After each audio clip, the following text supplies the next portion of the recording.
Hello, today is August 31st, 2015. I'm meeting today with Mr. Manny Martinez at his home in Fort Collins, Colorado. My name is Brad Hoops. I'm the interviewer for the Northern Colorado Veterans History Project. Welcome, Manny, and thanks for sitting down today to tell your story. Thank you for coming. Let's start out, if we could. Tell us a little bit about yourself, your date of birth, where you were born, and a little bit about your family. Okay. I was born in 1947, July 20th, and I was born in what people back in the day know as Ragtown in Eaton. East of the tracks there, in a house, and that my mom was an immigrant, my dad's still in Mexico, and he'd come and visit, they deported him and that, so my mom kind of raised us. But, you know, the welfare took us away, so we ended up going in a foster home. How many siblings were you? There was 4 of us. And where were you in that order? I was the second to the oldest. My Okay. sister was oldest, then me, then a brother, and then a sister. And later on in the years, we found out we had a stepbrother in Greeley. Well, I ended up in Pierce, Colorado, in a foster home with the Sanchez family. And that's where I met Chris Romero, Ruben Olivas, Bobby Stewart. All of us ended up in Vietnam. But so I graduated from Highland High School. My best buddy was Chris Romero. And we graduated in 1966 from Highland High School. And that, so I saw my dad once in a while. He'd come and visit us at the foster home. And then my mom, we would visit with her once in a while, not too often. But never able to get the family back together? No. My sister, my older sister got married. She tried to get us together, but it was, the welfare wouldn't let that, you know, the restrictions and that, so. And that, had a graduation with my buddy Chris Romero there in Pierce, and we worked out in the fields after we graduated in '66 in May. We did beets, stacking hay, and that was hard work. Yeah, yeah. I just said there's got to be something better.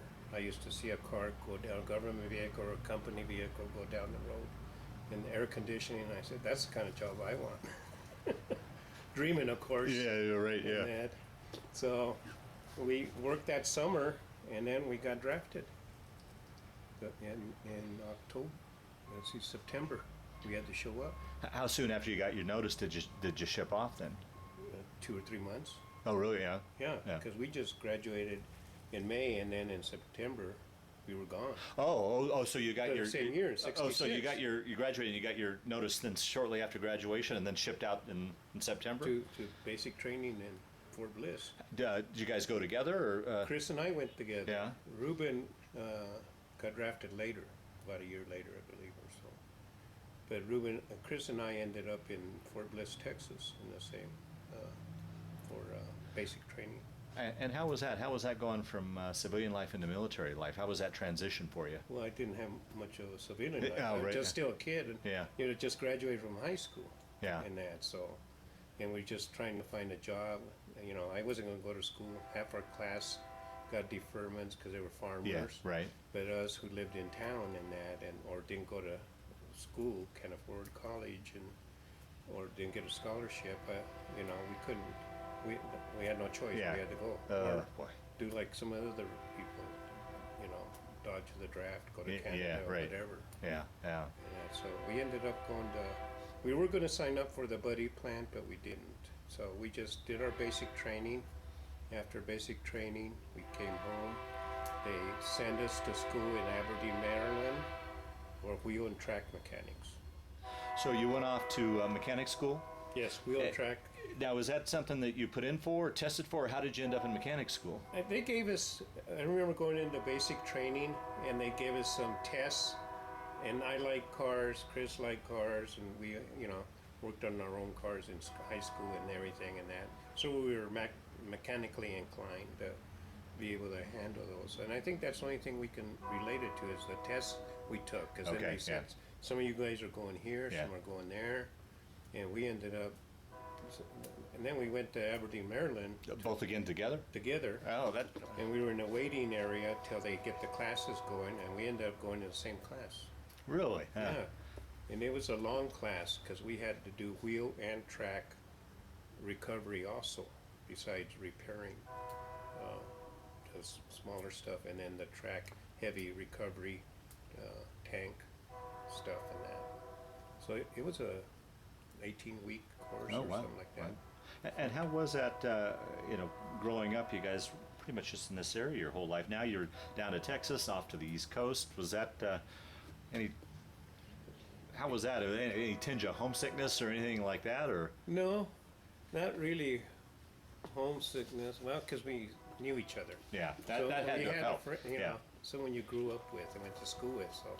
So it was kind of exciting because here we are, never got out of Colorado basically, and then here we are in Texas. Well, it was hot and stuff. That way we didn't like that part of it. I didn't get to see anything. But Aberdeen, Maryland, we got to go up to New York, Wow. see the Statue of Liberty.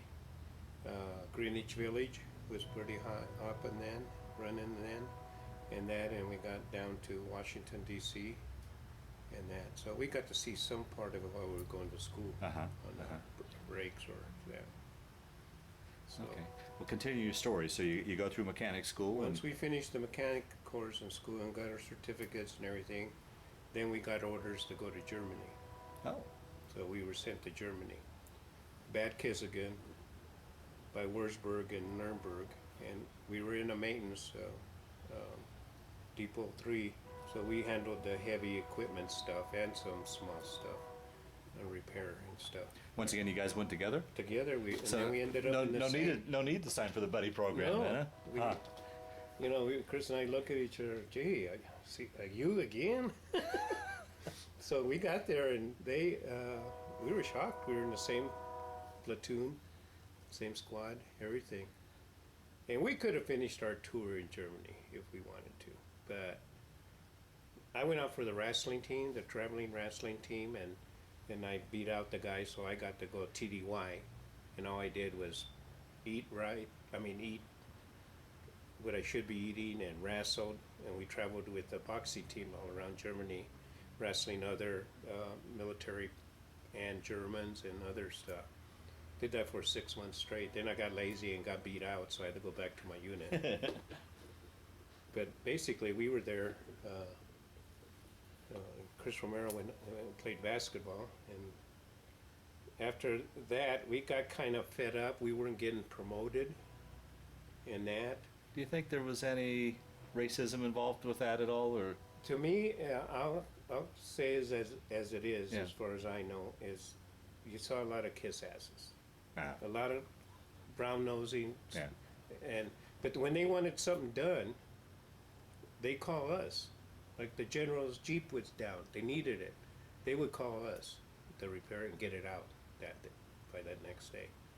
When we had to go get the pay from Wurzburg, so they need a guard, or they'd call me in that and stuff. So, and we weren't seeing the promotion. We were doing the work just like everybody else in that, but we weren't seeing any promotion. And then we start talking to some of these guys that came back from Vietnam, and talked to a few, and if that guy can make it over there, I know I can. Mm. That's what came to our mind, and talking more with them, and they said, I'm going back to Vietnam. I ain't doing this stateside, this spit shine inspection bullshit. They went back to Vietnam. Wow. And they said, I don't want to be here like this and that. And Chris and I, and actually there was maybe 15 or 20 of us. Of course, we went out the night before and partied that weekend, and Monday we signed 1049s to go to Vietnam. Our captain put everybody on barracks. We get to work, but we couldn't go to the EM club or that. Strictly barracks for a week. He said, till some of you guys sober up. Oh, really? Okay. And see if you still want to go at the end of the week. Okay. And a lot of them guys backed off. But Chris and I, we talked. We said, no, we're going. We didn't get out of here. Even after everything you'd heard and what was going on over there? Well, we didn't hear that much. Oh, really? Okay. No, in Germany, you didn't hear what was going on as far as, the way the veterans were treated. Yeah, I mean, right, I'm yeah. talking more of that. And the I knew stateside there was stuff. a battle. And Yeah. it was all over. We knew that. Yeah. I mean, But there that was no part of battle line. that part of it didn't scare you. The battle, going to battle, into battle, didn't scare you. No, we got to talking and said, well, if it's our time, it's our time. And said we can't stay here no longer. We'll become alcoholics or drink so much, and then get in trouble here and that. It's not worth it because we refuse to go do the extra duty stuff and that. So we put 1049 in, and we stuck it by. I think 12 of us left, and they sent us straight to Vietnam from. Oh, really? Yeah, we didn't. No furloughs home before. Wow. And then we got the Chu Lai, Saigon. Then they called our names. You're all together in a group. All these new recruits here in country. Call our names. Call my name, and then I hear Chris's name, and he goes over. Then they send us up to Chu Lai, up north. Well, let me ask. I always hear the Vietnam guys I've interviewed have talked to. When you first land and they open that door, what's that? What was that like to you? And it looked dry, hot, and I mean, it was like sand all over. Oh, really? Yeah. It was, because Saigon has a pretty big airport and everything there, and Quonsets and walkways. It was totally different. Yeah. Yeah. I've actually never seen any pictures of Vietnam while we were in Germany or that. I just knew, it was a monsoon season, so you have a dry season, a wet season, and it's hot and stuff, and it's a lot of sand. And you guys obviously landed during the dry season then? I Yeah. guess? Yeah. Yeah. And that, so Chris and I just look at each other, and that time or two we always say, what do we get ourselves into? And that, so we landed there, and then they called my name out, Chris's name. You guys are going to Chu Lai up north. And we go, not the DMZ, no, you would be a little bit south of the DMZ, south of Da Nang. You're going to a transportation unit, 23rd S&T Transportation Unit in Chu Lai, the Americal Division, 23rd Infantry Division, the Americal Division. I said, okay, you are going to be the mechanics, keeping all the equipment, the trucks, trailers, everything, because they went on convoys. So it was a Highway 1. We were right there on Highway 1. Okay. We'd load up ammo, fuel, beer, clothing, just about everything, and down Highway 1 up north toward Da Nang and to these little posts and drop off supplies and everything. And then we had a refrigerated van that would we'd bring the body bags back in the refrigerated area and that. And then before, we had minesweepers. We'd have to go along on convoys. You guys would go as well, the mechanics? Oh, yeah, because we had to drive an extra 2.5, 5-ton tractor, because most of the road mines would blow out the tire, and our soldiers would lose their feet and stuff, basically, and that. So we had to and take a record. So we would have to go along with them to recover in exchange or whatever got blown up and that. So we went on convoys, and minesweepers would be ahead of us, and they'd check the road, but they wouldn't get everything. Some once in a while, our truck would get blown up or that. And then before we go through a village, we'd have to stop and wait till it was cleared and that. And we were always told, keep everybody away from your vehicles, especially your tankers, the gas tankers and that. No. And one time this kid had a Coke come up to the GI. He wanted candy, and the lieutenant and that, and we kept telling the lieutenant, send that kid away, don't let him close to you. He kept talking to let that Coke can there on the gas tank and that, and we said, get that Coke can out of there, and that. So the lieutenant grabbed it, threw it, and it blew up. And you can't trust those kids. And those kids knew more about the new 16s that we got. We were in Vietnam when we got the 16s, because we were there in '68 during the Tet Offensive, '68 and '69. They knew more about that rifle than we did. Little kids. See, that's what one thing that I'm amazed by your war compared to particularly World War II. I mean, you knew, okay, 3 clicks up the road, that was the front line, but there was really no front line with you guys, and I don't know how you could ever let your guard down to who was friend or foe with You couldn't. Let me tell you, when Chris and I got in the country, and we liked to drink beer. I mean, we're just out of high school. So, Yeah. I mean, we wouldn't drink for 3 months because we said, shit, I don't want to die drunk over here. You know, not knowing. And the guys kept telling, you'll be surprised. Come on, let's have a beer. 10 cents a can of beer. And we made sergeant as soon as we landed. Too. Really? Yeah. We got our promotion. Uh, Made sergeant and that, and they said, come on, you know, join us to, let's go have a beer and that. No. Finally, we gave in because they kept saying, you'll be surprised. When incoming comes and that, the adrenaline will kick in. And sure enough, I mean, I remember sometimes hardly walking back, and maybe midnight, 1 o'clock, we got airstrike because the helicopter pad and that was right behind us because the MASH unit, the medical place was right next to us too. So, you know, we were closer and incoming. They wanted to blow that up. That's their main objective.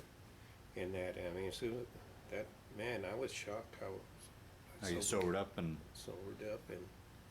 got to our bunkers and everything, because we were right there on the line. Matter of fact, I had to set, that was the NCOIC to set up, we had 3 bunkers in front of our company there that I had to set up the claymore mines for the night, you know, face them right and have everybody, you know, in their spots and that. And yeah, it was amazing, you know, how that adrenaline does pick up. And then you get hit, and the next day you walk over to the mess hall.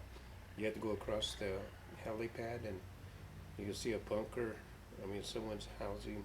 One of the hooches were blown up in the corner, and then some people say, "Well, he was an R&R. He's left out. He wasn't there." oh man. So Chris and I did the, you know, then monsoon season comes. Yeah, talk about that. What that was like. I mean, it was hard at first, but you get used to it because the plywood platforms are higher up and that, and you go shower, you walk, you wear your poncho, you get over to the maintenance tent or the mess hall and take it off, and you stay as dry as you can, except when we got on convoys and that. But it rained day and night. I mean, I've never seen that before. Yeah, I mean, So growing much up water. here, yeah.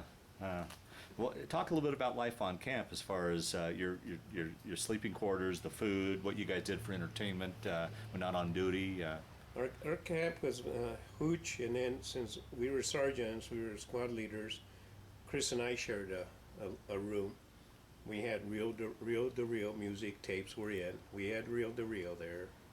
We had a little TV for VHS, you know, stuff.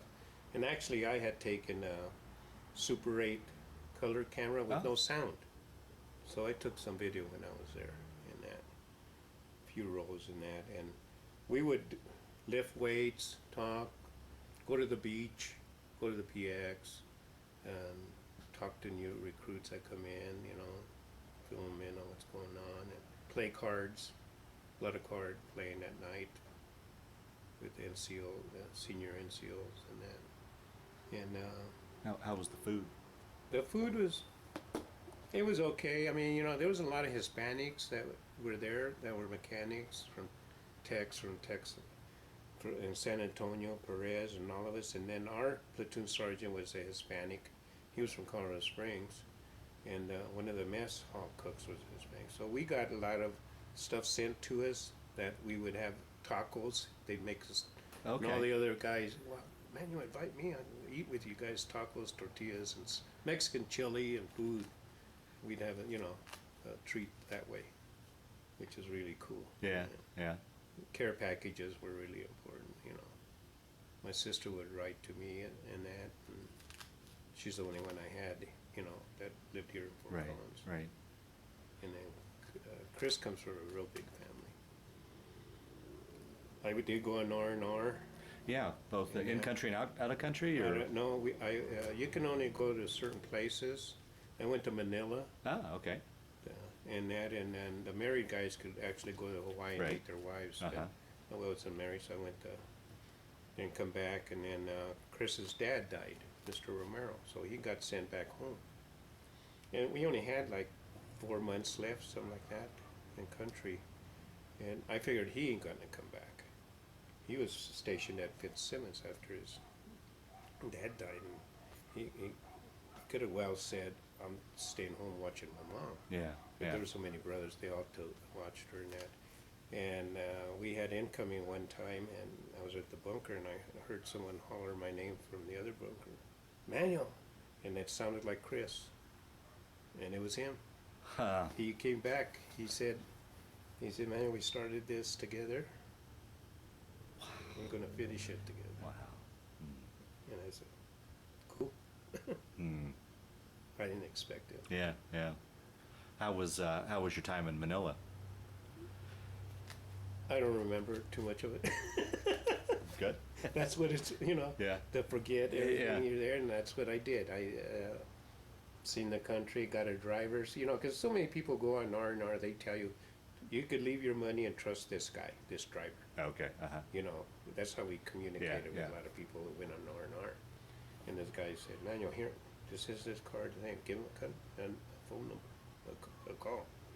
And you could trust him with your money in that, because you're going to party, we're single, we're Yeah, going to sure. see women and Right. stuff, and that, and go to the beach, and he'll take you around, see the country for a week. And so that's what I did, and it was fun. Yeah. Was it hard coming back at the end of that week back to? Not really. 'Cause Oh, really? Okay. I knew I had no choice. Yeah. Yeah. Here, got to go back in a couple of days. And then, even the driver would take us to his house to meet his family. We ate with his family because they're Hispanic kind of. Yeah. Right. Right. So we kind of could understand each other language-wise. Hmm. And that.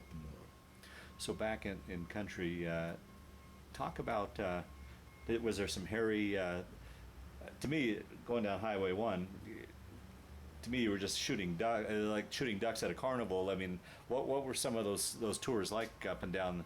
Well, it's like we had a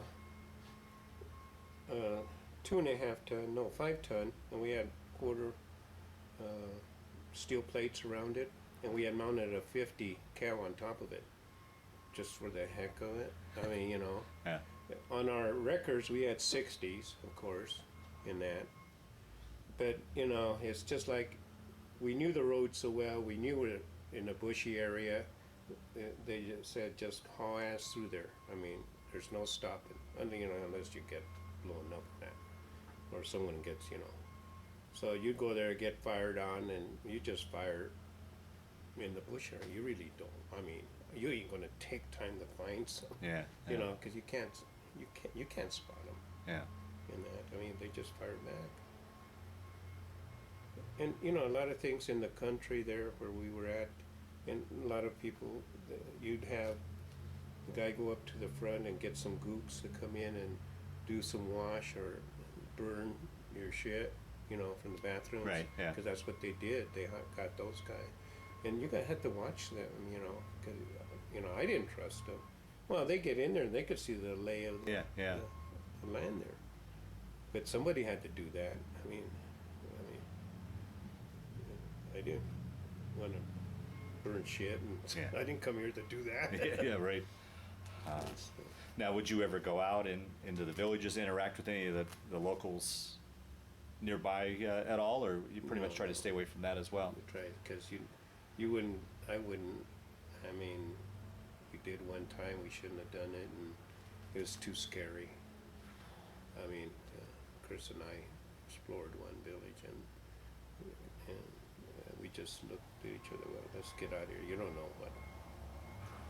So you never. I would never go through a village in that. There was no small village. There was a small village across the Highway 1 further down.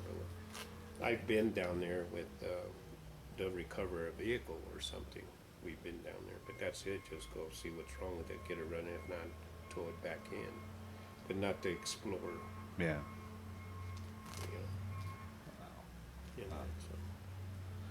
So you both made it through your tours.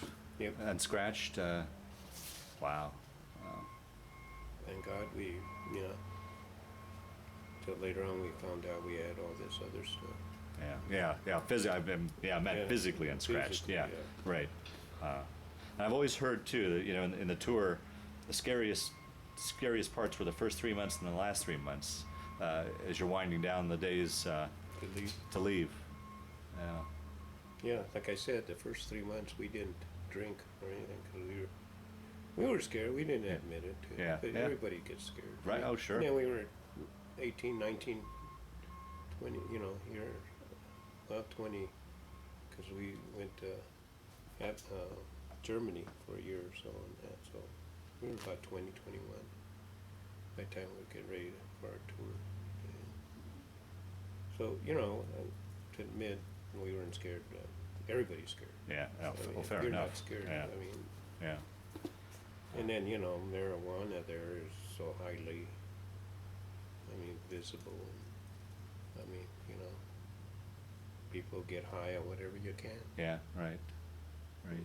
Lighter fluid, napkin, lighter fluid, sniffing that. I mean, I've seen so much stuff there. You know, they just want that extra high when they're there Wow, to survive or whatever. wow. Luckily, you know, as I said, I had somebody there I knew.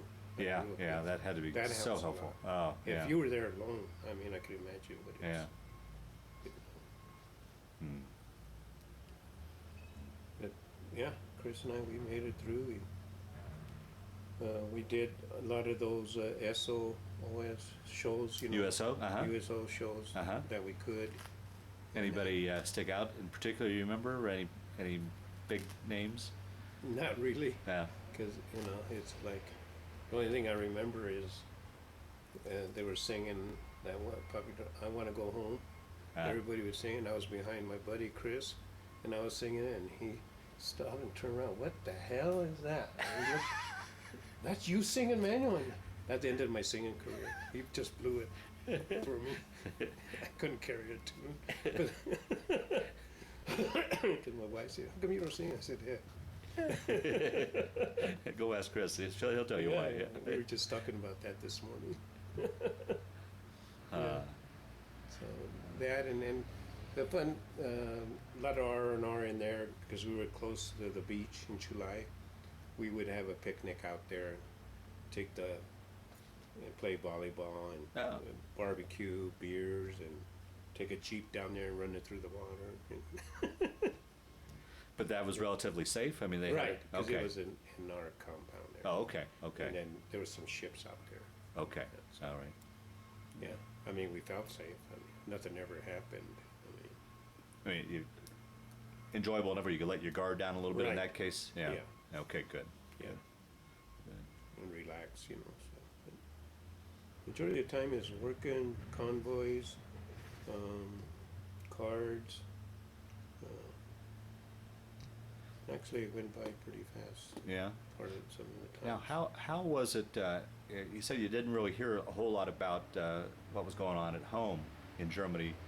Did you get more of that when you were in Vietnam? And how was that playing on your psyche, on your head? With you're here in the country supporting the country, and back home they're protesting and Right. My what. sister would tell me about that.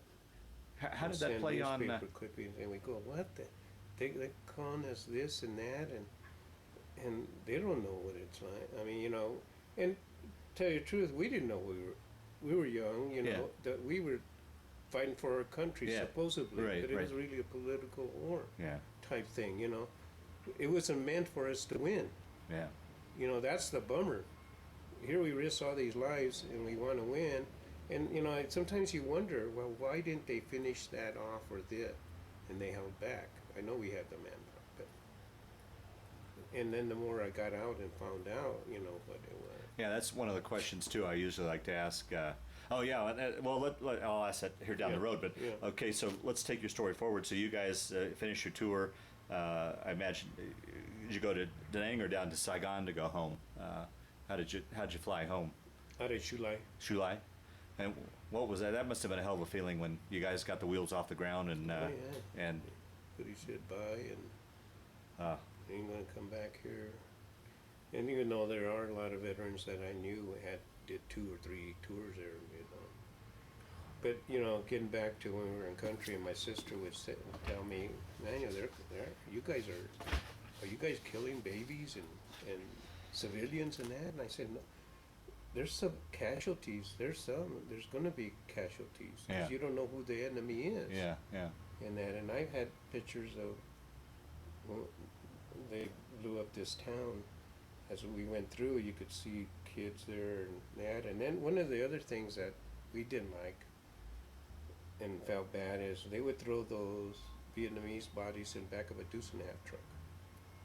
And Chris had to take them down, and they would dig a big hole, throw them in there.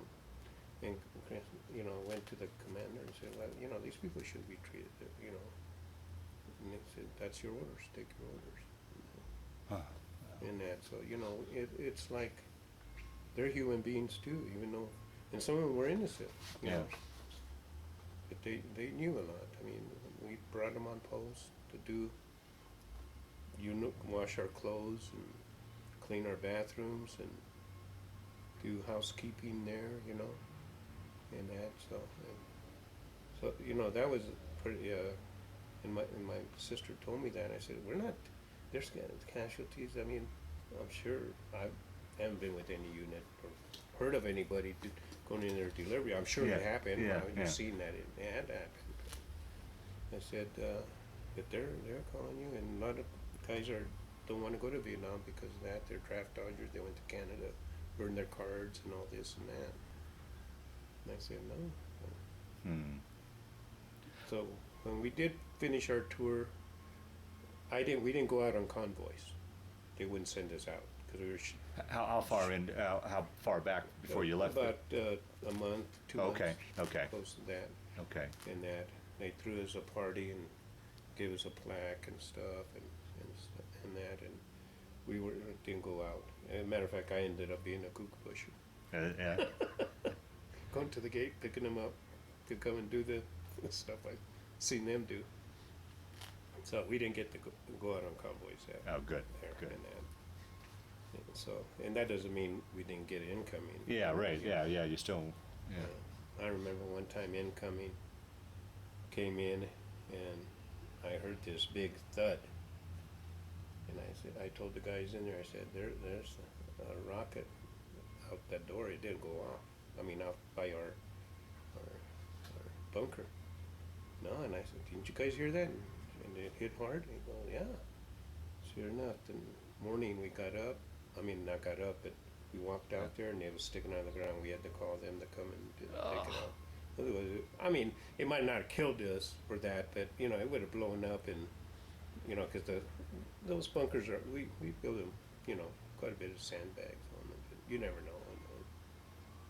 I just can't imagine, for someone that's never been in combat, I just can't imagine what it's like to be in an artillery barrage like that, or a rocket barrage. It's like the 4th of July. I mean, I tell the kids, said the tracers, there's so many tracers every other round in that, and when you're firing out, you have to have the tracers see where they're landing, because you don't want to just fire and say, well, am I too high, too low? And then the flares that light up the air, so you can see. And then we never got overrun in that, but I think a lot of it was more harassment. Well, yeah. In that. And how did that play? I mean, were you getting enough sleep? I mean. No, we got enough sleep. Oh, did you? Okay.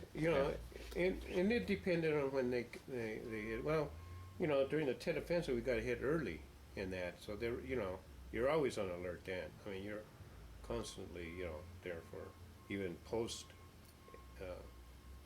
Tet, even after the major one, they were still hitting, in that for 3 or 4 months in that, I think 5 months. Then it started calming down. Not so much then. Wow. Yeah. In that. So you guys finish your tour, come home. Where'd you guys land? They took us to Seattle, out the back door, 2:30 in the morning. Tried to get us to re-enlist with a bonus check there and everything. They gave us our plane tickets because we were going to fly out of LA to Denver. So we had our plane tickets to get from Seattle to LA, and then and they gave us new uniforms and everything, you know, and say, because you're still reserved Yeah. for 3 more years. Oh, so you were discharged up in Seattle then when you got Right. back? Oh, okay. Yeah, that's where we were discharged. Oh, Because our okay. 3-year commitment was done. RA was 3 years. Oh. Chris and I, you know, Uh-huh. in RA after we were drafted. So our 3 years was done in that, and went in there and got debriefed and got our papers, got our, how do you want your money, some cash, check, and then try and re-enlist us, you know. Well, you go to Hawaii, you go this and that, we don't know where to put it. Right. And then as we walked out the back door, we all threw our duffel bags with all the new clothes in the dumpster there. Didn't bring any of that home. Oh, is that right? Yeah. I mean, we were so disgusted with everything that was going on that we heard. But And then what did you fly home? Were you still in uniform? Or we did you had get? to be in uniform. Oh, I thought there was no worries about wanting you in civilian clothes, so you weren't. Were you harassed in those two legs? No, we were. What happened was, we had a buddy in Seattle, so we had a lot of us. We got discharged with him. He got discharged the day after, so we waited in Seattle and we went to his house and stuck around for 3-4 days. About 6 of us that were in the same unit, and then from there, my buddy Chris had family and brothers and sisters in L.A. So I went. He said, "Come on, man, you got to go with me." So I went with him to L.A. and that, and we would change. Put our uniforms on in the bathrooms or that to get on the plane. And when we get off, we'd take them off soon as we Right, can. right. So you weren't harassed So at the I- airports at all? Right, Okay. and that, and then we came, and that was in '69, so it was kind of, it was still pretty bad, but not, you know, I don't know, and it was mostly, protesters were there when people came back from in country and Yeah. caught them at the main stations, you know, like Air Force Base, wherever Uh-huh. you got discharged, Army Base, and that. So, no, we got home and took our uniforms off, and And how was that period of time when you got back, particularly after all you guys had been through? I can't imagine, everything you went through in country, and now you're home. How was that transition going from military life and everything you went through? Now you're back into civilian life. Was that much of a? well, there was no debriefing or you know, Yeah. because we went in out of high school, Yeah. didn't have a full-time job yet anyway. Yeah. Coming back, we're a little older, and now we realize we have to. And they told us about the GI Bill and stuff like that, very limited stuff, and then we found out we can draw unemployment for a whole year. So we just partied, Chris and I and Ruben, brother Ruben, we seen out here. And a lot of our classmates were in Vietnam from alt. Oh boy, hit And hard that class. The ones that Yeah. didn't go to the school or farm, help on the farm. A lot of us went in that, and we came back and I drank, so I got DUI and, you know, just drawing that unemployment and going to San Luis and partying down there with, you know, Ruben's family and Jimmy's family that were from there, Alamosa, Denver. We partied a lot in Denver. Friend had my brother-in-law, my wife's brother had a hotel on Santa Fe, South Santa Fe. He gave us a good rate to stay there, and we just partied until, you know, it's come toward the end. Now we gotta say, what are we gonna do in that? So, you know, it's like a wake-up call. We gotta make a living. We gotta Yeah, do something yeah. in that. So for a whole year, we just partied. And we had more booze than clothes in the trunk of a car. Mm. In that. Do And you just- think, as you look back on that now, do you think it was kind of helpful? I mean, to kind of decompress from Vietnam. I mean, your way of kind of decompressing and or getting it out of your system, or To was me, it not a well, good thing for Then you? again, it turned out to be a good thing. It could have been a bad thing. Because to me, you know, Chris and I, we still were together. Yeah. And seeing Ruben back here, some of our classmates that were in Vietnam, we would go party in bars here at the Matterhorn and college days when they were here. We would not say anything about Vietnam unless somebody was getting in a fight over it, a brother that they jumped on him because he was in Vietnam. They started on, then we would obviously back him up. But we learned not to say anything that we were in Vietnam or nothing like that. And that, so we didn't. And then, you know, we would get together. I think our therapy might have not been the best therapy, you know, when we're at a bar drinking and talking about it. But, you know. Well, once again, it's people you could talk to that understood you. Right. You know. Yeah. And like Yeah. Ruben was he was artillery up at the DMZ area and that. And then we had another, one guy was in chemicals. And then Bobby Stewart, I forgot where he was at. But, you know, we would get together, and especially Chris and I, Ruben, and Phil Satches from Pierce. There toward the end, we were always talking about, you know. And then, you know, you run across a veteran too who says, they owe me this, they owe me. You know, they do, but you know, some of them want help, some don't. I've run across, you know, and some need it. Yeah.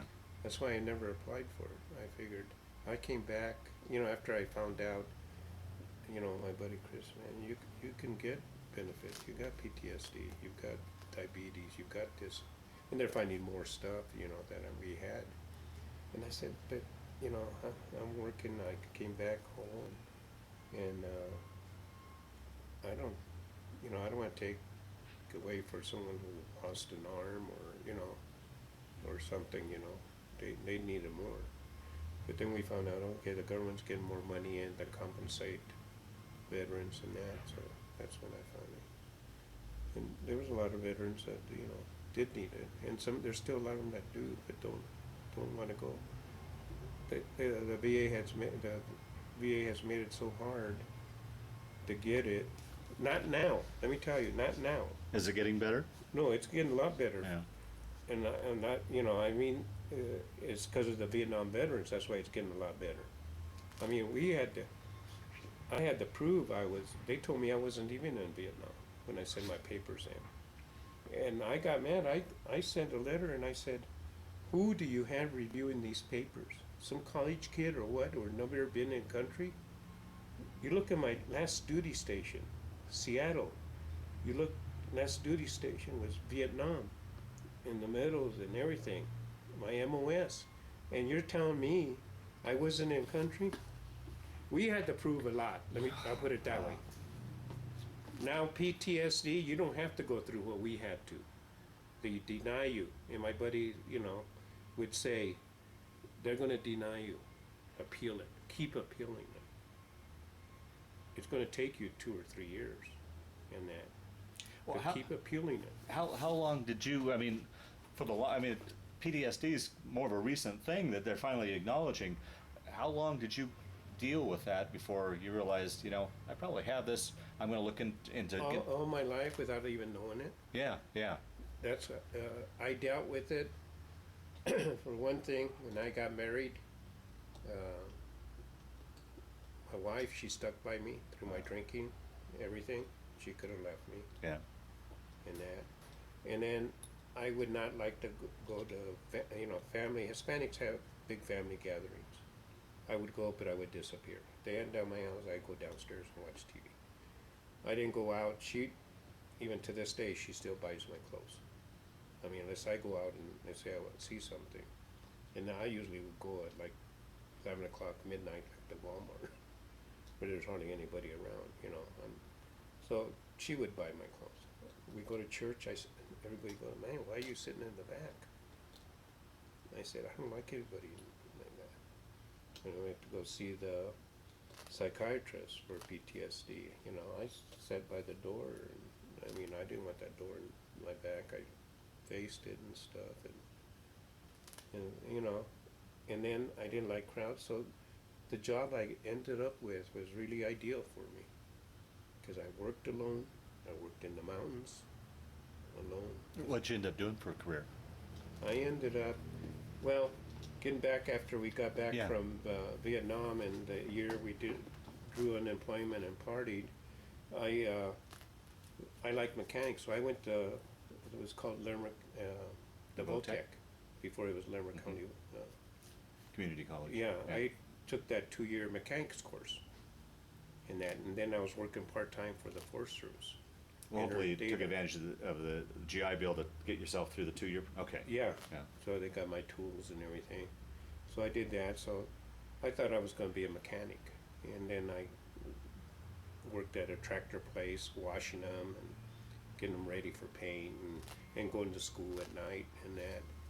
And then finally a friend of mine across the street said, Manuel, my mom works for the Forest Service. She wants me to go there. There's a job opening. And I don't want to work where my mom works. Why don't you go? And I go, oh, she got you the interview. Well, I'm going to tell her I'm not going. You're going to go. And I knew his mom. So I went, and I got hired on as 90-day appointments. Work 90 days, take a day off. 90 days. Entering data. Avalanche reach weather data on the old IBM cards. Oh, okay. And taking them to CSU to put on tape so the scientists can read it and publish it and whatever. So that's how I started out there. And I did that for 3 years. And then I was going to get married, and I said, well, I can't live on this. I told my supervisor there, Kodak just opened up and they were hiring. I said, I'm going to go to Kodak and apply, but man, we want you to I said, but there's no benefits. I'm getting married. I'm going to have kids. He said, let me see what I can do, but I got an interview tomorrow, so I got to go tomorrow. I won't be here. I came back 2 days later. He said, come on, man, we're going upstairs. We're signing papers. You're on when they do a career check on you and probation kind of thing for a year or two. And he got me on as a GS2. And then I said, well, I got to go to the welfare office because I can apply for food stamps. He goes, you mean your pay is at that poverty level? And I said, yeah, I got 2 kids and I'm going to go apply. And he goes, no, that's wrong. So he went back up there and regraded my position and got me a bigger pay raise so I didn't have to go to welfare to get food stamps. Wow. And And it was with the Rocky Mountain Forest and Range Experimental Forest. So it's a different federal than the district and everything. We did research work. And the project I was doing was running water samples that were collected up in the mountains. The basic pH, alkalinity, conductivity stuff, we would run through this lab and, where it came from, what date the water was ran, and put it on a computer and that. Then they would analyze the data, years of data they have there. In the avalanche research, people hired me to do their recording their avalanche data and weather data, anything to do with avalanches. So I got in with them. Then I started going up there, and that's I loved to blow up avalanches, study avalanches. wow. We get college students from Texas A&M or CSU on their spring break that want to come up.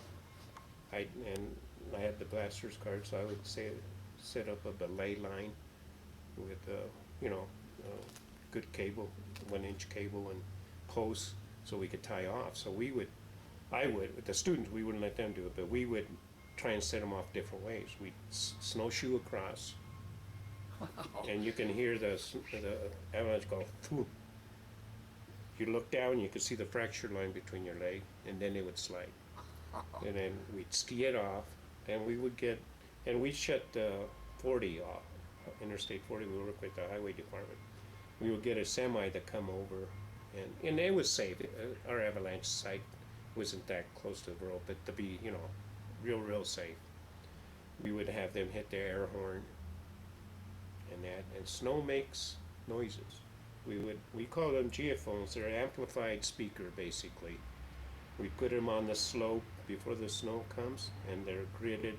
They look like a space antenna with wire, and they have a pot in there. So at that angle, then they would slide, and then we'd put some vertically so the load would push that sensor down, and and geophones all over, and we'd record them on tape, and we can hear the noise make. Huh. Wow. So then we'd hire students on the weekend or during their spring break, set off avalanches, and we do a whole profile of all to see what's going on, what triggers them, what slope, what temperature, Hmm. ice layers, grapple. There's some you can't even compress. Different ice layer, different type of slope. Metamorphosis comes in, where they kind of melt a little and hook together, and make it heavier and make it slide on the. It was interesting. Yeah, it sounds like it. Wow. How many years did you do that then? I did that till 1983. Then Congress quit funding avalanche research. See, in our type of work, I worked for a lot of doctors. Their doctors had PhDs in hydrology, silviculturists. Mine was a hydrologist. I worked with 3 PhD guys studying avalanches, and we'd have to go down to Washington D.C. and do the dog and pony show, tell them how it's important, do all this, the data we collected, show it to them how we save lives and all this and that, and they quit funding us in 83. So then, one of the guys I worked with said, Manuel, I'm starting the Colorado Avalanche Warning Center. Why don't you come with me? Because then they told me, well, you have to find, what do you want to do with the Forest Service? We're going to give you, a couple of months to decide, because we have to place you. And if we place you, if there's no job here, you have to move. In that, so I took my time to think about it, and then in the meantime, I said he started the Colorado Avalanche Warning Center, and he said, Manuel, come with me. I'm getting some money from the state, the ski areas, and all this, and the Colorado Avalanche Warning Center took off pretty good. And I said, that's pretty risky. There's really no benefits now. We don't know if it's going to take off or work. And he goes, it will, man. And I said, no, I'm going to stay with the federal government. So I told him I want to get in hydrology. And then the job I was going to get, they had to give it to somebody else, because he had priority there and that. So I said, well, shoot, where am I going to go? Wherever they're going to send me. Then Chuck Trendo, the lead hydrologist, a month later calls me and goes, Manuel, do you still want that job at Fraser, running the Fraser experimental force? I go, yeah, but I thought Curbs had it. Well, we found out he can't work alone, because he bleeds. If he cuts himself, he could bleed to death. Okay. Mm-hmm. So they send him to the Pawnee grasslands where he's with somebody else working. And we can't afford to send 2 guys out there all the time. Do you still want it? I said, well, heck yeah. So in 85, I think I got the job running the Fraser experimental forest, and took care of all it's by Fraser, west up St. Louis Creek. We got 23,000 acres there designated for research work. And when I left, there was still a third of it untouched virgin forest for other scientists. That's one good thing about research scientists. They don't go, if they can use what's existing there and implement their study on that, they'll use it instead of going to different. So, the clear cuts were National Geographic way back when they did strip cutting and that, and then we had to have a control, the same kind of drainage, see how much water we're saving and that. We did a lot of different cuts over at Snowy Range, circular cuts. We cut everything down, then we cut and took the slash out, then we left the trees, then we took everything out. So there was a lot of studies. A lot of snow courses, a lot of data, a lot of sediment to move, because all ties in. And blowing snow. We had a scientist, I helped this guy develop the SPC, snow particle counters, which are used in Wyoming. Because we had a lab in Wyoming, Ron Tabler and R.A. Schmidt, and I helped them. You see all those snow fences? Mm-hmm. Our project in the Laramie lab, we went to the lake there and set up with a snowcat and a Winnebago with instruments and 2 sleeping beds in there. Spent 24/7. By model cars, 2 popsicle sticks, downscaled everything, And that's how those became. Really? This Wyoming gave us funds to do those studies. Now the interstates are open more, longer. Wow. They're not worried about blowing snow. The railroad, the same thing. They were losing a lot of money on coal. Ski areas started calling because they don't have to do snow removal if they put the snow fence. Plus, if they put the snow fences or plant trees, they can get more snow in their runs. Makes sense, right? Yeah. The cattlemen out there, they're worried about water. They put snow fences around where there is water. It lasts longer and more water out there for. I mean, it just grew into something Wow. totally different. I mean, you know, our guys got awards, Washington awards for that, and from the state, and a lot of money. It took a lot of money, you know, because you can spend that much time and all that data we have to collect. And we collect data every 15 minutes. All the weather stations, everything I had at Fraser, every 15 minutes. Wow. And I'd have to go out there 40 below in a snowcat or snowmobile or skis and that, and switch out data loggers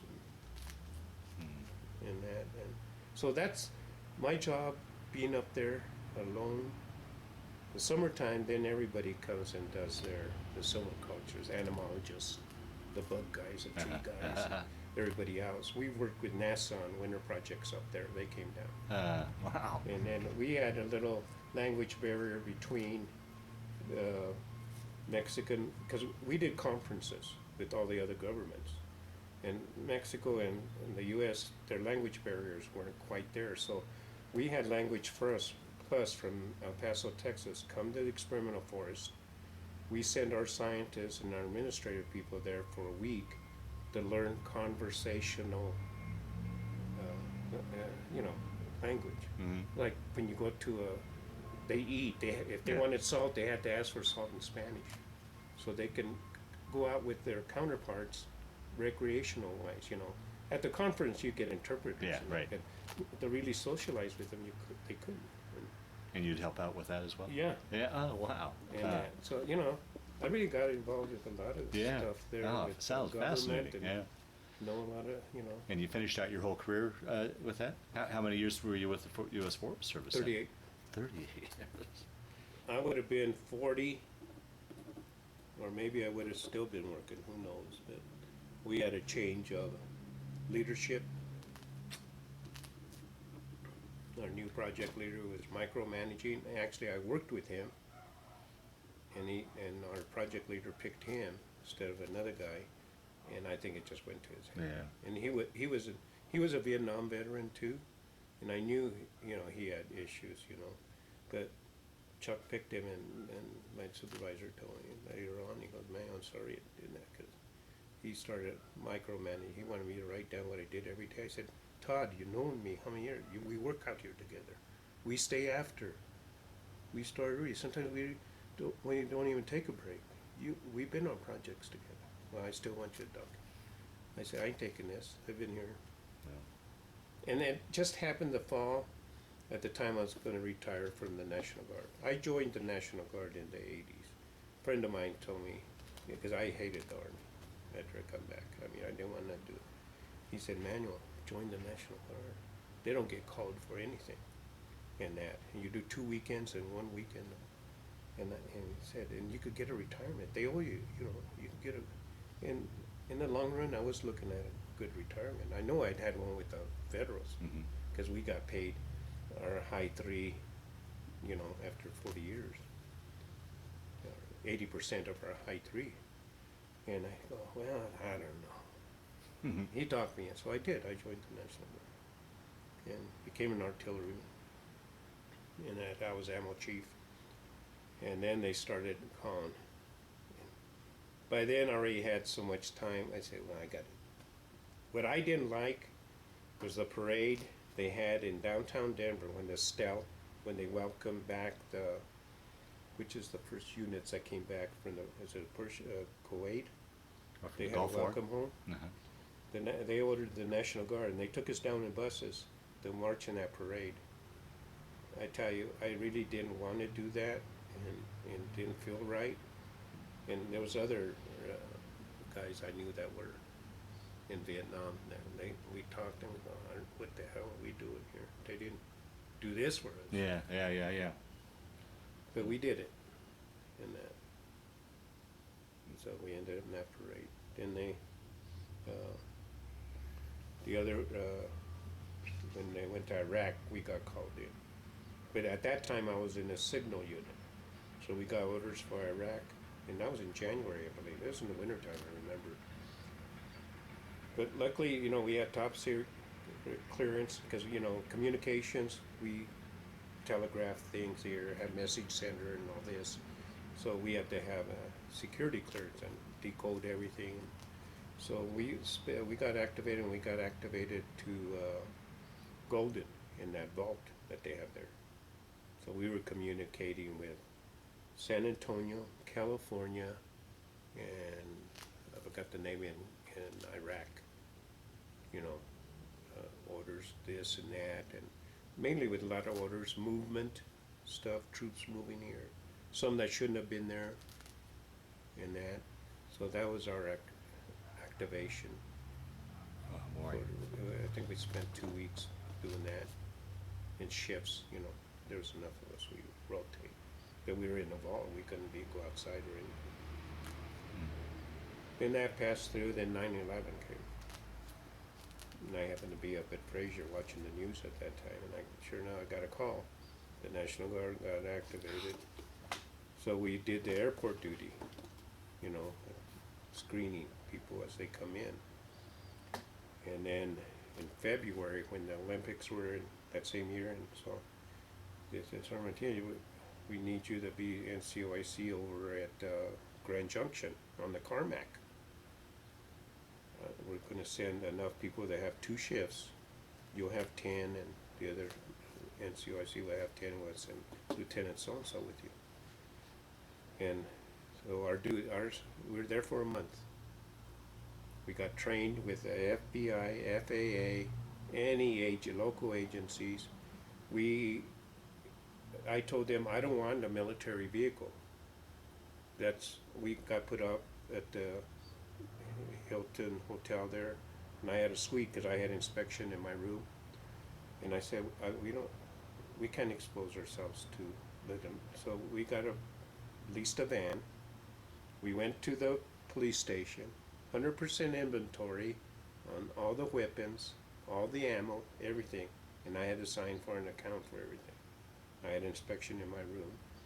And then we load in the van, and then we go down there and we leave the other. And then so we were loaded. And we were trained. I mean, you know, somebody comes, if you point that, you better use it.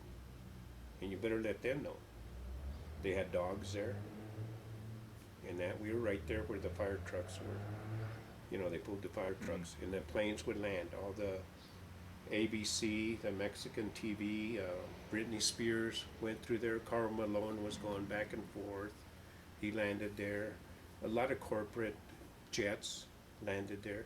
FAA would inspect the planes, you know, in and out, pull everybody out of the plane except the pilot or the co-pilot. Then once the pilot got checked, he would go back, and so we got to do all that, and then once they were cleared and everything, then they would go back on the plane and head Salt Lake, and then there they wouldn't have, because it would be too overwhelming. Yeah, right, okay. Yeah, I see. and there was 3 of those. There was one in Colorado Springs, and there was another one in Reno. So there was 3. Kind of feeder airports. Right. Okay. And then, so spent a month Interesting. there. Wow. And, you know, it seemed some guy didn't want to obey it. They almost shot him. The dog went after him. They sent the dog. Wow. He said he couldn't hear because he had his thing, that it's marked. And then once the plane leaves, 16 jets would follow him, right? And they told the pilots, you've been here at the secure station. You're free to go straight to Salt Lake. If you take off anywhere, we're going to shoot you down. Wow. Did you ever have any threat of being deployed over to the Middle East at all, or? Well, then that's why I retired. Oh, okay. I was already I wanted to retire at 50 years old. Didn't quite make it. I think I retired at 55. 13 years, or 68, yeah, somewhere around there. But anyway, I was still in the National Guard, came back, and they want to send us to Iraq, the whole unit, everybody. We were in artillery, and I want, I would have gone, but my wife and everybody was worried. I didn't want them to worry, because I knew I've seen the technology change. You know what I mean, from Vietnam. Right. Oh, sure. Because I've been in signal, and then I was in artillery. I mean, they got computers now. You could, simulators. I mean, I had to sign for so much ammo and powder, and we can shoot those things on the fly, and the technology has changed so much. Yeah, I bet. But then when I was there, so I knew we're in artillery. We're going to fire from long range, because some of the guns can fire. So I finally went. They sent our whole unit down there to start getting shots and all this, and I went to the first sergeant and I said, "First sergeant, I really don't want to go. I want to retire," but they had to stop us. We couldn't retire, so I had to go through this process. But Manuel, looking at your record and that, here's how you could get out of it. Be non-deployable. Failed 3 of the stations. So I went through there. And not just the first sergeant, other people had told me, just fail some of the stations, Manuel. They won't send you. And that, so I failed. First time I ever failed a PT test. And a few of those stations and that, and then finally you get, okay, you're non-deployable, but the colonel wants to see you. So I go in there, and she talks to everybody individually. Sir Martinez, I see here you Vietnam, this and that, and you failed, and she's going to be non-deployable. Come on, Sir Martinez, what's the deal? And I said, I think I've had enough. And she goes, I agree. So you're non-deployable. I know what's going on here. And that, so when they left, then I was able to retire, and it just happened to be I retired the same day from the National Guard and the Forest Service. Is that right? Yeah. Wow. Yeah. In October. And, good. Wow. Yeah, I had good experience with the National Guard. I still did explosives, and being the ammo chief, we would go hide our big trucks and everything here, camo. And then the guns would come by, and we timed how fast we can load them and unload their dunnage and get them out. And, I had a few PLSs, they all cost $250,000 a piece. There's load sensors on them. We had a crane. I mean, I signed for a lot of equipment, then I sub-signed it to, and that. And I had good crews, and we lost a lot of college students during those activations, because a lot of college students were there for the tuition assistance, and they gave them the chance. They let them know where there's a possibility when they say there's a possibility, you are going to get activated. Your chance is now to opt out of the program. So, and I knew college students would leave, because that's how they were in there. A couple questions in regards to, there's been a lot of comparison between Vietnam and our present wars. As far, do you see that as far as the political makeup and what? And I guess kind of on top of that question, you lived through the Vietnam War. Now you had 40, 45 years, 50 years to digest it and look back on it. What are your thoughts of the war then as compared now, and how's that evolved? Your thoughts on the war? I know I threw a bunch of questions at you, but. A war's a war. I mean, I see some simulation between Vietnam and Iraq when you go into a village and stuff. Those were. These newer ones, they've got what do you call those? The drones? Drones. And there's a fire guy. I talked to a lot of Persian War and that veterans in Afghanistan. And they send out drones. They know who's there, who's not there with those. The technology has really changed in that. And in Kuwait, it was more radio. I mean, they knew where the enemy was. I mean, they can radio in a strike or whatever, you know, from a ship or a jet or artillery. They went in afterwards, you know, so Yeah. the casualties weren't as bad Right, right. in that. You're still going to get casualties no matter what, even in Afghanistan and that. They're going to, you know, you're going to go in there after the strike or that, so you might not get them all, but they know, they have the technology. I know Yeah. the technology. I worked Yeah. with the Force Service with lasers and heat sensitive stuff to know that they could be implemented in wartime things, and that night vision goggles or something else, you Yeah, know. yeah, The technology has really changed. I've seen that, even being in the National Guard with the, and I was surprised, we got top rate equipment. I mean, our equipment was top, I mean, we got equipped good in artillery. And that. Well, I guess my question is comparing the two wars as far as kind of having the. I felt like you guys, your arms were kind of tied. You couldn't complete the job, and it was kind of, like I said, two wars handed by the politicians. Do you see that similarity at all? I mean. Yeah, I haven't followed these two wars so much, but when Bush was, the first Bush, the old man was president, he could have got Hussein there. Mm-hmm. They didn't. They Yeah. failed to do that. So his son, it finally went pressured to get him because he failed. They could have done. To me, that was political. I mean, come on, oil, Bush family. I mean, most of the people who have money are into the oil, and these countries are oil oriented. I mean, you know, it's got to be politically Yeah, driven right. somehow. Right. You know, so I'll give you so much money to back you up, but when you become president, you got to return it so I can make money. You know, that's what it's about. Yeah, sure. Yeah. You know. So that's what you know. These last Afghanistan, and then Iraq, they're going back or sending more. You know, these countries over there have been fighting for years. We're not going to make them stop. Yeah. Why are we putting so much money over there? And why do we have to rebuild it when they've got all this oil? Yeah. Yeah. We should be spending that money here with the homeless and other people here in our own country, rebuilding our own country, not spending millions over there. If you look at how much money is sent over there, not just to those countries, all the other countries. Yeah. Let's start at home, take care of our own people Right. first. There should be nobody in poverty here. You know, having to have food stamps or housing. There shouldn't be. Yeah. And how about your war, the Vietnam War? Over the years, looking back, and we've had time to digest it and study it. What are your thoughts then compared to now, looking at it? It took a while, you know, for, like I said, I had those video tapes that I took when I was in Vietnam, and I had some stuff there.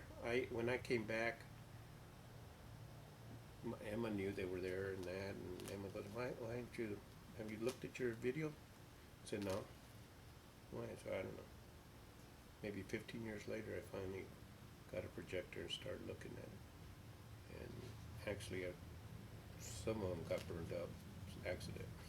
I mean, and then when I retired, she said, you had to put those on a DVD, I mean, VHS in 2003 is when. Right.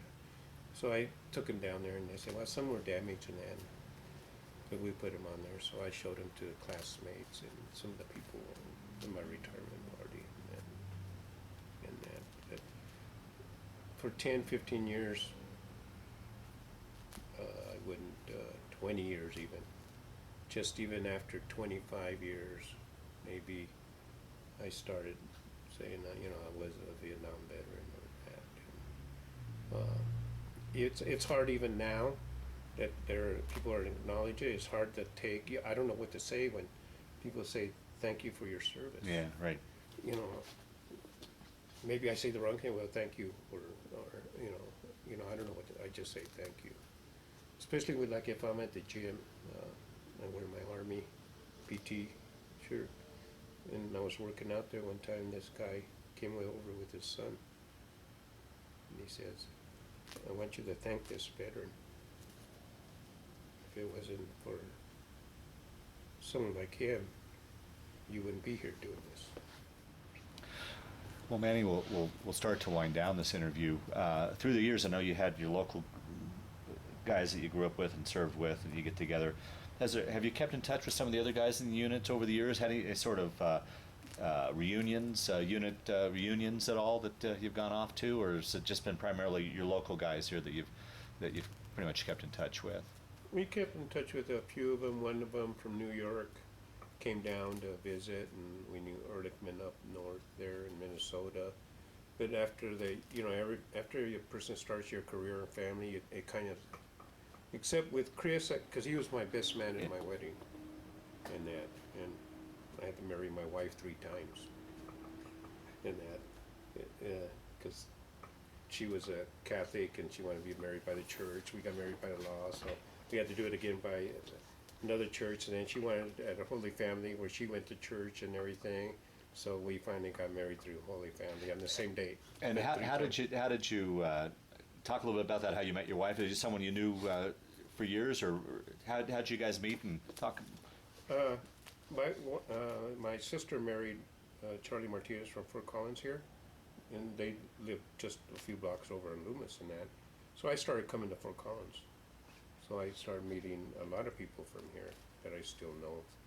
Charlie knew a lot of them himself, and then I knew the Suniga family and seen their brothers, and actually I dated Emma's sister because she was already married. Oh, really? We went on a date together, and then she her marriage didn't last. She didn't have any kids, and her sister Nellie was taking care of my younger sister when she ran away from Pierce.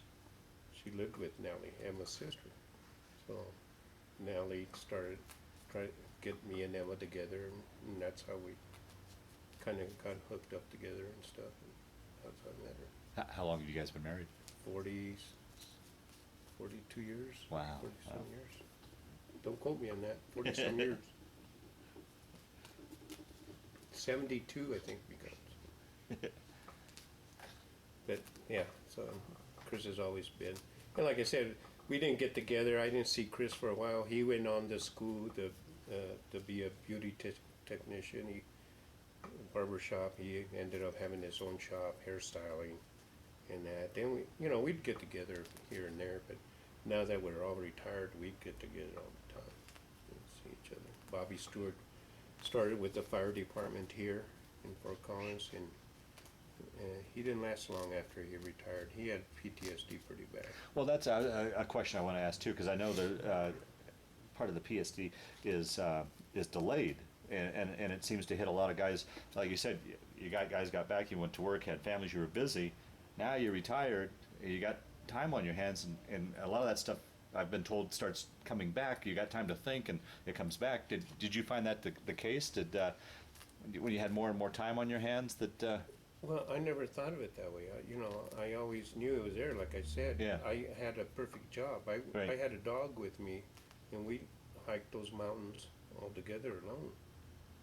And that I get the data, bring it. I had an office here. Come down at the end of the week, Q&A the data, give it to my supervisor so he can look at it, and then Monday head back up to the mountains. And then I take my family up there sometimes, stay there for a week.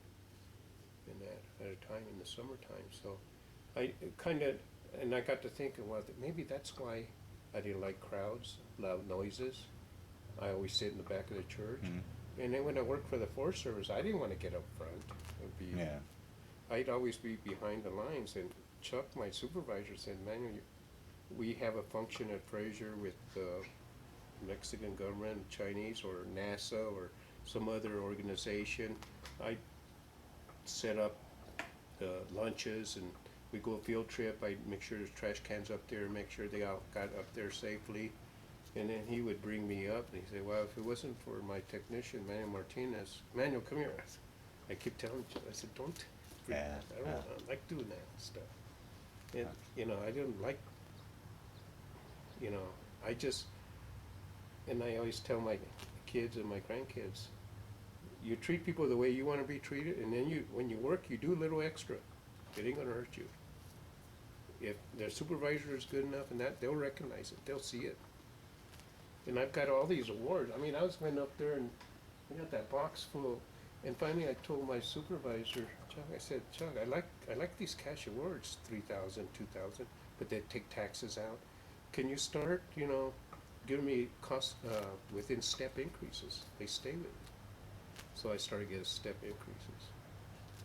And I got a diversity award. I mean, I'll show you some more stuff here, but, it's just, I knew something was wrong. Yeah, yeah. And Chris kept telling me that, you got PTSD. Yeah. I said, no, I don't. And she said, let's talk about it. And we talk about it. And Ruben too, that's why he had his own business and doing hay. He couldn't work with it. Yeah. And we talk about the different things that we did and why we did it and why were we alone. Like Chris, I can't work over here. There's too many people. I have to have my own shop and stuff. How are you with it now? How do you feel about it now with your PTSD? Now that you've got it out in the open and I'm assuming have sought out help and got help, how do you feel about it now? It's still there. Yeah, of course, yeah.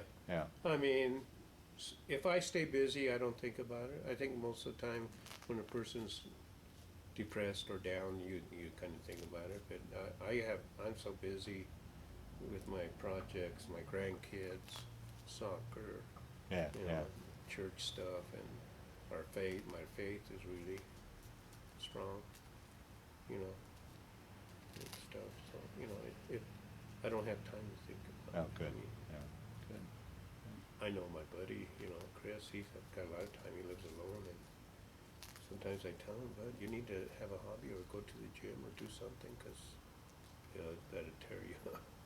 Yeah. And Ruben's, he's busy, he came here, went to Taos to go babysit his granddaughter for 10 days, then they'll be back for the flight. So, and he always babysits his other daughter's son over here in Fort Collins, and he's busy like I am. He's remodeling his house. I'm remodeling. Might take me a year to do the front yard, but keeps me busy. Yeah. I forgot to ask too. Married for 42 years. How many children, grandchildren? Talk a little bit about family, and we'll start to wind down the interview. Okay. I have 2 girls. Okay. Kimberly is around 35, 36. Leanne's the oldest. She's 41, I think, or 40. And 2 grandkids, 2 grandboys. They're 8 and 10. And they live with us. Leanne and the 2 grandkids live with us. And they go to St. Joseph's School, go and play soccer. He's active in the church, altar server. He's in the band now. The other grandson, we kept asking, what do you want to do? He likes to play alone, but then he said, I want to golf, so we put him in golf lessons. And my brother-in-law's going to take him out to swing some balls, see if he wants to keep it up. Oh, good. I don't force him to play any kind of sports. I was hoping my grandson would do wrestling. We went to a wrestling game. Some friends I know that are coaches, and he goes, Grandpa, I could see his underwear. I ain't wearing those tights. They go out there and bang, and they get out there around. I said, okay, but that's what he saw. And some of his kids asked him to play basketball, basically. He's going to play basketball. And he's pretty athletic. He's pretty, So, and we're a tight-fit family. We go to church, and of course, they go to the St. Joseph's School. I'm proud of them. They're well-behaved kids, right? They're boys, like boys are going to be boys. Yeah. At that age, Yeah. they fight with each other. Yeah, sure. But that's the extent of our. And then my family, my sister died, stroke, and then my other sister had bone cancer. She died young, and then my other brother, he was into drugs and he was on dialysis. He finally passed away. So I just keep looking. I said, why me? I'm still. And my wife has a lovely family, and all her brothers and sisters are great. Oh, wonderful. One lives right across the street too. Yeah. They all live here. They all grew up here. Well, as we close down this interview, is there anything I didn't ask you that you wanted to talk about? Any stories, other stories that kind of floated to the top that you wanted to talk about? So that ideally, I know we probably only got the tip of the iceberg, but ideally rounded out your story as best we can, or do you think we did a pretty good job of getting down most of it?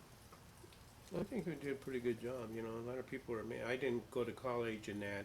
When I retired, they graded my job out, and you had to have a master's degree. Oh, to really? Get my job. Uh, And you know, a lot of the guys I knew were, Manuel, when are you going to retire? I want your job, this and that. wow. And finally, this one, Mark Dixon, I told him, you know, when I retire, you probably need. I ain't going to say you need a master's degree, but the better. So he worked for us, and he got his. He with the Montana State, and he got found his professor. He defended his thesis. That's all he had to do. He had did everything else. He just had to defend his thesis. He did it over here at CSU, and I went over there. We went there, and he got it. And sure enough, when I retired, he got the job. Oh, and it had to wow. have a master's degree. Because Wow. I did some. But I was author in a lot of journals, a lot of paper. Wow. I did a paper myself. I had a lot of interviews from different papers and government papers. The Western Snow Conference, what we belonged to. We went up to Quebec and we got best poster. My supervisor and I did for the conference. But he's pretty well known hydrologist. He's been Wow. called up for these court cases that were in Greeley. He was a witness as far as hydrology. Chuck Trendle. He's pretty nationally known. Wow. Wow. So, and I had a good supervisor. He said, Manuel, if you don't have a clear mind and you're not healthy, you can't do me a good job. So he's family orientated. If you need time off, take care of family stuff. And then we started the wellness program, which the government would pay for us to use we used to go to Moby Gym noon hour. Then that wasn't enough because people wouldn't eat in that. So then they would pay I went to Pulse for years and on the wellness program and work out there, and I still do. Wow. They paid, he made sure we were in our kind of work, you had to be physical. Yeah, right. Yeah. Then I became a mountain host at Winter Park. After I retired, I volunteered there, and I did snowboarding at 50 years old. Really? Because my knees are going out. I had to get them replaced. Wow. And snowboarding was the only way I could still get on the hill and Wow. without tearing them up skiing. So I volunteered there till my knees are still. And next year or two, I have to get mine replaced. I already did the surgery. There's nothing they can do now. I get those injections every 6 months to get it off bone and bone. And I have braces. I wear when I ride my big bike or when I do hiking. I have to wear, or when I go skiing with my grandson, I have to wear those braces. Wow. I mean, and everything's possible. There's always a way of doing things. Yeah. When I was on oxygen, same thing. I found a way. I'm off oxygen now. Wow. And that stuff. So. Well, the last question I always like to ask with these interviews, and you've talked about it throughout the interview, but how did that experience in the Army, and particularly in Vietnam, play a role in your life, change your life, affect your life, or was it just a chapter in your life that you went through? How would you answer that? To me, that was the best thing that could have happened to me. I look at it, coming back, and survive. Because I was young, I didn't know what I was going to Yeah. do. What am I going to be working in these fields like my parents did and that? And it made me look out, and say, well, gee, I got to find something to do in life and that. So the experience going over there and, being in Germany and being in Aberdeen, Maryland, going to New York and that, it kind of woke me out. I said, gee, there's a lot of things out here. And then especially working with the Forest Service, knowing what is really out there, but you need an education. Yeah. I stress that too. I started a Hispanic camp for these Hispanic kids from Alt and that. Me and Steve Monta, and the government Forest Service went along with it, scientists. We'd take them up there and show them. Some of them never been to the mountains. We'd feed them, we'd take them up in government vehicles, We give them hands-on, none of this talk. And we actually would use their data. Fishery biologist, Archuleta, I knew from Boulder. He came up and shocked the fish. They put them in tanks, measured them, what type, and then when they recovered, we put them back. The kids got out in the lake with the bucket. When he shocked them, he said they'll lay on their side, put them in the buckets. I would, Steve Mata, our silviculturist, he'd show them how they used to measure tree heights, DBH and everything, the old way, and then got the laser gun and showed them how the technology has changed. I took them up to a stream, we collected water samples, took them down to the lab, we ran the pH, alkalinity. Wow. And I let them data loggers that record temperature, humidity, solar radiation, let them write a program and put it out there so they could see their data getting collected. We did it hands-on for 10 years. When I quit, retired, nobody took over the project. Oh, that's too bad. But that had, has changed, and I wanted to give back to some of tell these kids, you can do it. Yeah. I did, Yeah. It took me 30-some years to get where I was at, but to me it was well worth it. I mean, with a college degree, and like now I tell them, even a PhD ain't that good anymore. I mean, bachelor's. Yeah. You almost have to have a master's or a PhD. Because there's so many bachelor degrees out there now.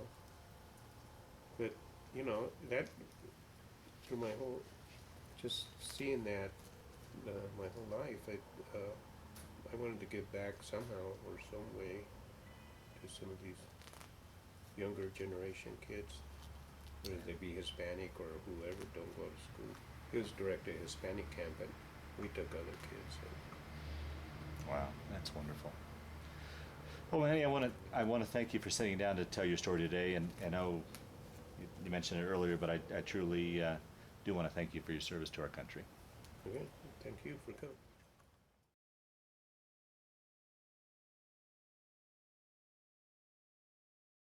It's a short timer stick from Germany that they gave us when we left to go to Vietnam. So it's called the short timer stick. Okay. This is a map that Ruben Olivas, another high school graduate, he was in Vietnam when Chris and I were there, that carried. This is an original map that he carried in Vietnam. Wow. And he showed it to me and it was falling apart. So I have the original. This has just been laminated to show Okay. that when he had this in Vietnam with him. And generally point out where you guys were, and I'll zoom in on that.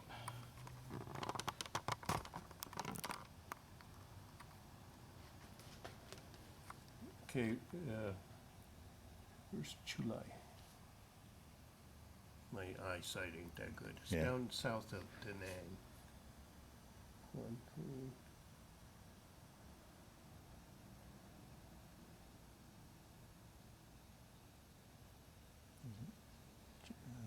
July should be somewhere right in here. Oh, okay.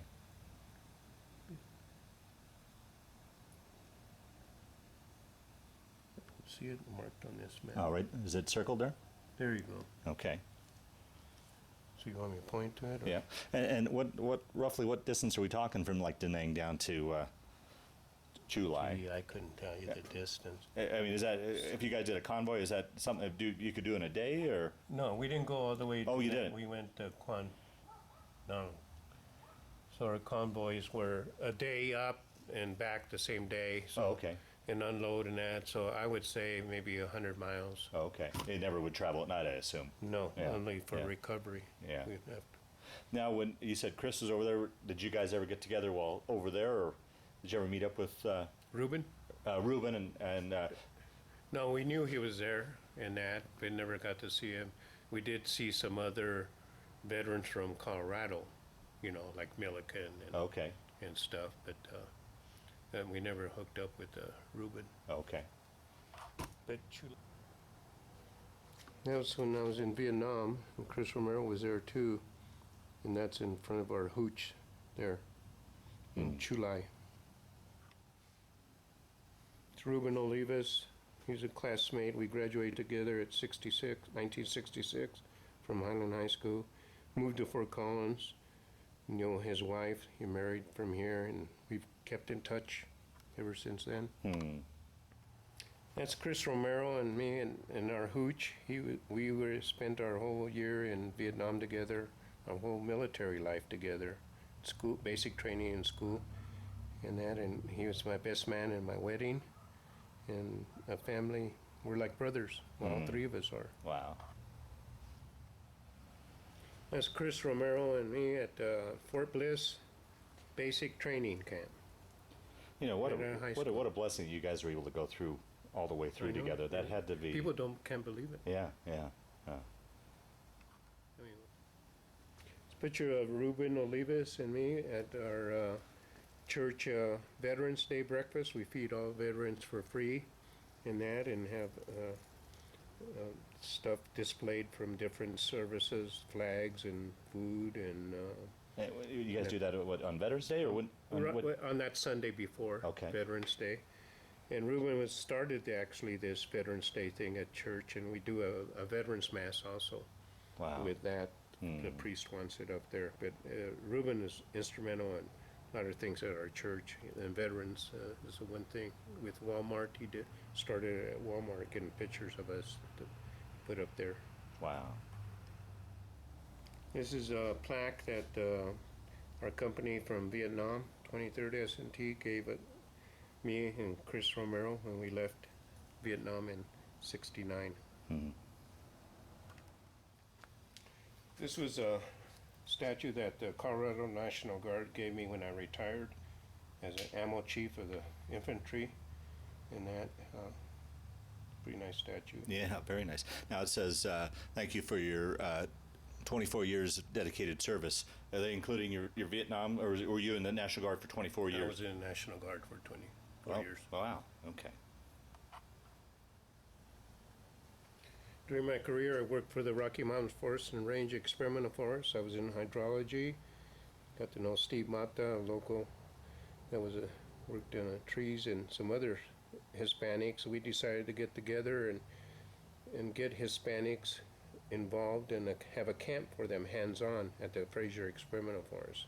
So we would recruit Highland High School out, Fort Collins, Cheyenne schools, and some Greeley schools, and the government funded this, gave us money to have this camp, feed them, and they did hands-on with our scientists, whether it be hydrology, entomologists, silviculturists, fishery biologists. Wow, what a great program. Manny, tell us about this montage here of pictures. This is when I was with the artillery unit in the Colorado National Guard at Fort Carson. We do camp. I was the ammo chief. We would load our PSLs with ammo, powder, and that, the rounds there, and the powder cans, and then we'd supply the artillery guns as they came by, and that. And these are some of the guys I worked with, and that, a bunch of hard-working guys, and we had fun too. Got to blow up the excess powder, and whatever we had left over was one of the jobs. We'd load PLSs for each gun and separate PLSs, but or 2 weeks. And this montage, Manny. This stemmed off from the Steve Mata and us Hispanics sharing our careers with other kids and that. And this is one of the camps that we had up at the Fraser Experimental Forest. You could see it's all hands-on, hardly any classroom talk for that. We would send them out. We'd have a bonfire. We'd collect some data, and our scientists would actually use some of the data. We had a bird guy come from Minnesota, did our bird studies there, and that. Here we're shocking the fish in the stream, fish biologists there. So they got out in the field, whether it snowed or it was cold, they were out there collecting data for us, and we showed them all the different careers that they can get into if they stay in school.